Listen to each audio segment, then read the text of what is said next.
So hello everybody to my second episode on my channel, and today we are going to look into some calculations to know everything about them. And yeah, let's start right away.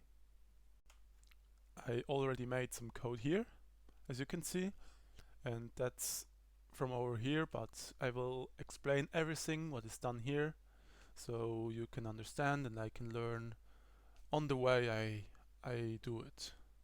That's the best way to learn everything. So, and now into the code.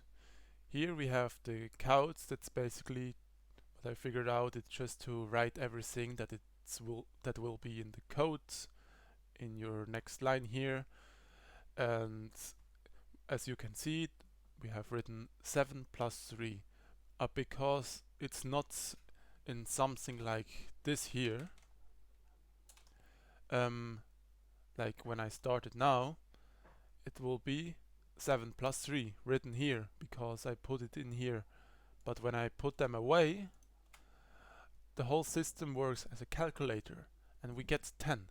And so in this way we can do every calculation that will be done in the future on in the code we write. As you can see, I changed something up a little bit, and here when I run the local Windows debugger, you can see those results. Why is this here like this right now? But I have only 2 lines. Here I put my calculation here. This is the 4 and this is the 21. But here this is the interesting part because this is a backslash. That means if I would put it away, for example, I just put a space in between, it would only be a space here in between. And if I would put it away completely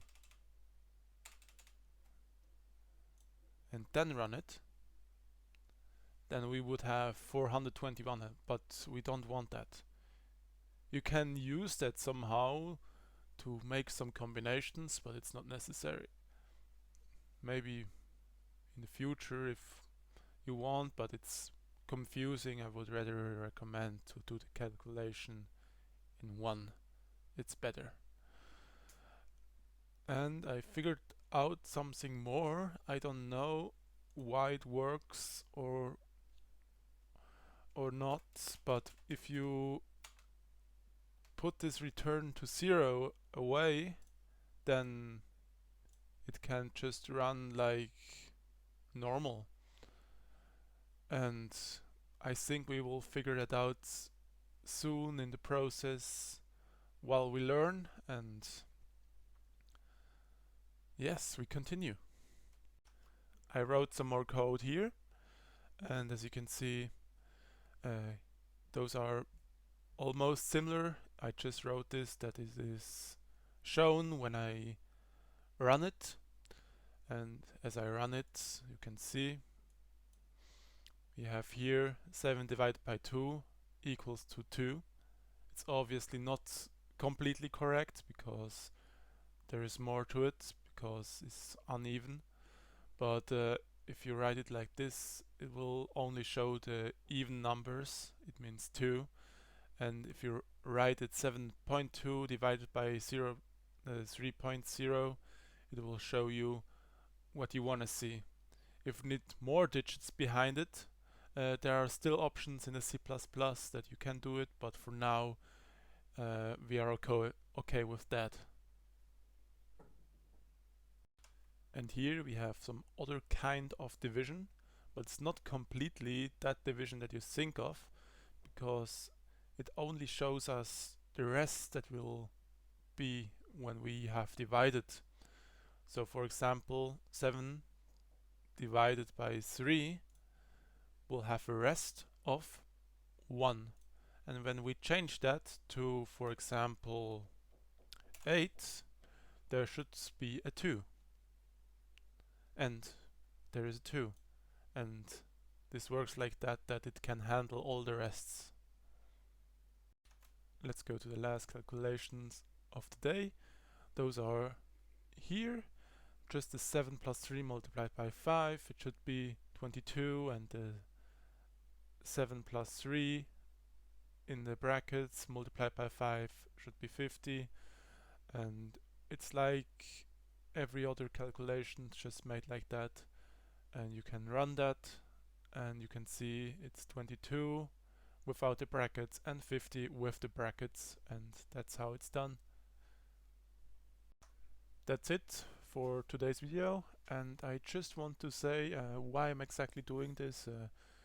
Everything on YouTube, my learning journey of programming, is because if I have to explain it exactly like it should be on my YouTube videos, I can learn by myself, and it's much easier to remember everything when I have to teach or just pretend I'm teaching, because I don't have views now on YouTube for the first videos.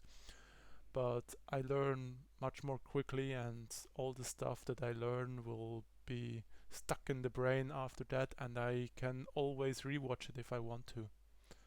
And yeah, that's the reason why I'm doing this in the first part. And yeah, maybe you can help me when you watch my videos one time, when you find it somehow. But I will already thank you if you watch it, and maybe you can help me, or you learn and help me by watching it. And I would say we see us again in the third episode of my journey. Bye.